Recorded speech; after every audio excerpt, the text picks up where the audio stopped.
This is always a very exciting moment.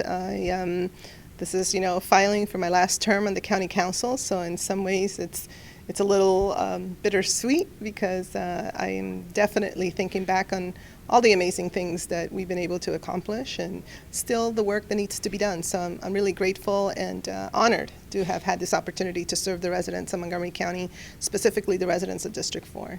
And why do you want to run again? I really feel strongly that, my area of the county, District 4, has, for example, areas like Wheaton, like Glenmont, parts of, White Oak, where we have made, I think, very important investments for redevelopment, specifically in revitalization.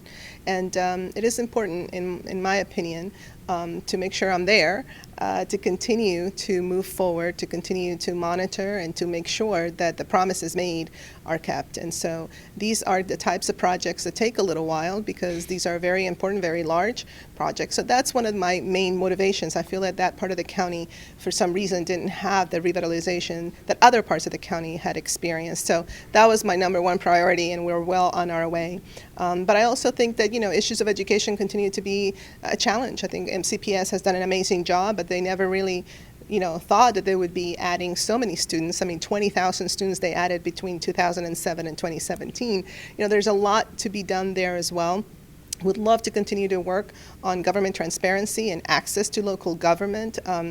Civic education is big. We launched a very ambitious project from my office, specifically targeting the Latino community that doesn't seem to participate as much, and so I'm very proud of all that type of work. But we still have work to do in public safety and economic justice, and so I'm a firm believer that we have to have an aggressive economic development strategy in order to be able to fund and invest in our social infrastructure, and that's what I will continue to do if the residents of District 4 give me this opportunity to serve them for one last term.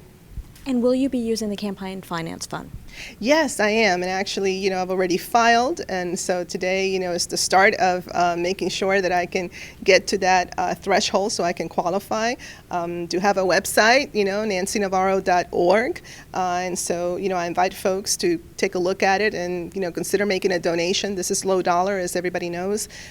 This was a project that, a proposal that I'm also very proud of because this is something that my committee, the committee I chair, was able to push through, and I have to give kudos to Councilmember Phil Andrews, who was a big proponent of this. So our committee pushed through this, worked really hard with many different stakeholders, and it's already become a model because Howard County is adopting it, and there are other jurisdictions taking a look at it. So I think this is a good news story, I think, for Montgomery County that we have, public campaign finance and that so many candidates have opted to do so. And when you explain it to residents and constituents, they really like this. They think this is really a step forward.